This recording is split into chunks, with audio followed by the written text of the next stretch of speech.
Hello everyone, welcome to Wicked West Books. My name is Meg West, and today we are going to be talking about Alana Andre's Hidden Legacy novels. This is a 6-book series with a couple of short stories that is written by one of my, top 5 favorite artists. It is a married couple, Ilona and Andrew Gordon, out of Texas, who write these books, and I love them. I can't. He's so cute. Look at that face. Ilona Andrews has a couple of different series that I really enjoy, and I wish they would put out books faster, but they do also have a lot of their short stories or second point of views free on their website for people to read, as well as this picture, which is related to Hidden Legacy and is just adorable. So currently the series is finished, though they do have places that they can continue the trilogy in, and I do hope that they do, because I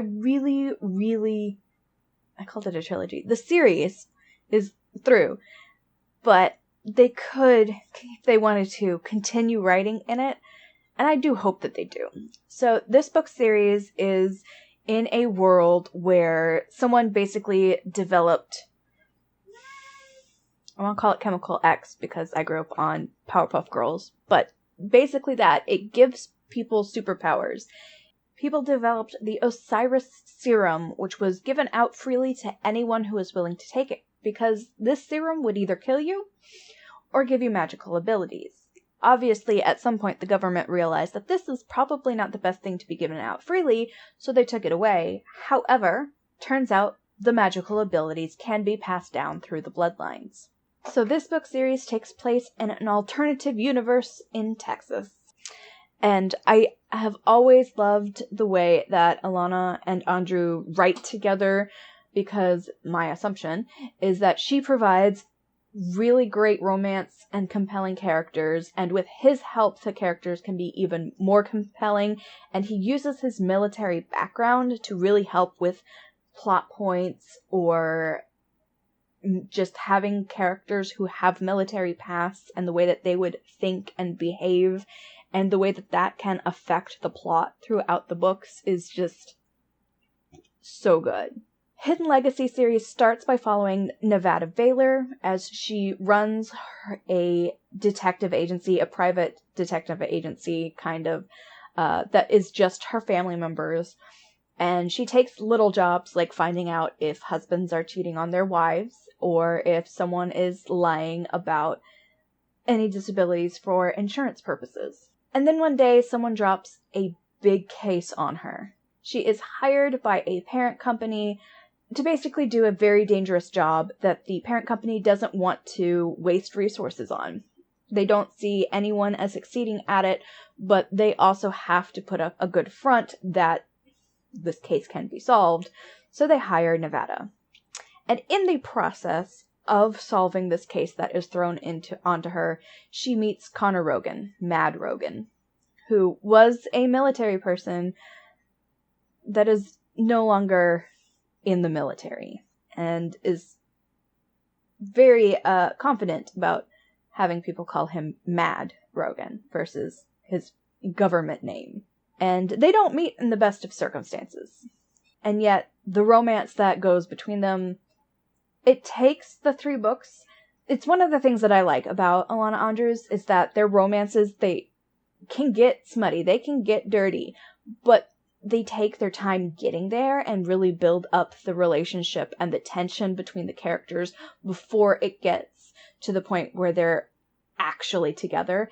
And I absolutely love that in all of their books. It's in all of them. And Connor and Nevada is probably one of my all-time favorite couples in the bookish world. And then, after their successful relationship, with, of course, bumps along the way, the agency moves down to the next oldest sister. And in comes one of probably my absolute least favorite book boyfriends of all time. Don't get me wrong, I love Catalina, and she loves, what's his face? I don't even remember his name. Hold on. Alessandro Segredo. I probably would judge him too much by his public persona versus who he is behind the scenes. And you really get to have that developed in books 2 and 3 of the series, because they're like separate trilogies, but they kind of go together, and then there's a couple of short stories that go in between them. I just don't like him. I really like Connor. I don't like Alessandro. And that's probably on me. The books are still great. I still read them. My dislike of the romantic interest did not actually lessen the book, in my opinion. It just is something I've noticed, that even in my reread, I did not like Alessandro, knowing how he would turn out. I didn't like him. Now, I'm very interested in what they could do in the third trilogy if they move on to the third Baylor sister. The third sister, Arabella, her magical ability is to turn into just a giant beast that everyone is afraid of. And in the end of book 3 for Catalina's series, she meets someone who is her match. And I would absolutely love to see where they go with that. It's a very obvious setup, but the website does say that it is concluded for now, which is sad. Speaking of, I didn't tell you, in Trilogy 1, Nevada Baylor's power is that she can tell if someone is lying. There's a little sensor in her head that goes off if someone is telling the truth versus telling a lie, and she can always tell when someone is lying to her. And as the trilogy develops, she develops that power to the level where a lot of people find it scary. If you want to know exactly how, you'll have to read the books, because they're worth it. I fully think that they're worth it. 9 out of 10 stars. The 1 star gets taken away for Alessandro out of the whole thing. I said what I said. Connor Rogan's ability is telekinetic, essentially. He can move things around with his mind to a level that has never been seen before and can literally level cities. Alessandro Segredo is someone who can make powers not work around him. He's got a bubble where he can stop powers from working. There's also secrets to his power that he has kept, but because the story is told from his girlfriend's point of view, you get some of that filled in later on in the series. Catalina's ability, if I told you what it is, it would kind of spoil the review in Nevada's series when it finally does come out, which I think is in book 1. It's near the end of book 1 where you learn what it is. But it's a really fun ability that is not fun to have. Absolutely. And if we're talking about characters, probably my all-time favorite character in the entirety of the series has nothing to do with is related to the characters I've mentioned already. And that is Grandma Frida.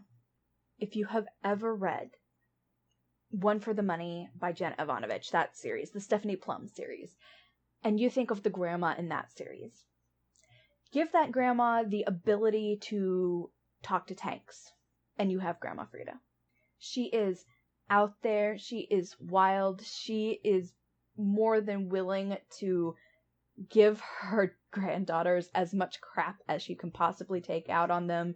They fight. They're a family. They come back together and love each other. But Grandma Frida is ex-military. And like I said, she can talk to the tanks and other vehicles or machinery. She just kind of has a telepathic communication with them, so when they're broken, they can tell her just how broken they are, and she can fix them without having to use like lots of equipment to run diagnostics and stuff. And she not just fixes the tanks. There are several times in the series where she is out on the battlefield working those tanks and running around in those tanks. She is hilarious. I love Grandma Frida so much. There is a throwaway comment in book 1 that Grandma Frida takes so personally, you see it affect her throughout the rest of the series, and it's great. I highly recommend this series. The first book in the series is Burn for Me, followed by White Hot, and the end of the first trilogy is Wildfire. Catalina's first book is Sapphire Flames, followed by Emerald Blaze and Ruby Fever. These are currently the only full-length novels out Like I said, they say it's complete. I hope that they change their mind, because I would love more in this world. I'll read anything Alana Andres puts out, don't get me wrong, but I would also love more in this series, and more in Kate Daniels, and hell, more in the Innkeeper series as well, which I haven't talked about. But auto by author, everything they write has been phenomenal, and I highly recommend them. If you have read this series, please let me know your opinions down below. Who was your favorite character, or am I wrong to dislike Alessandro? Let me know. I hope you guys enjoyed it. If you did, please give me a thumbs up. Feel free to subscribe to my channel if you have not done so already, and I will post another video next Wednesday. Have a wicked day.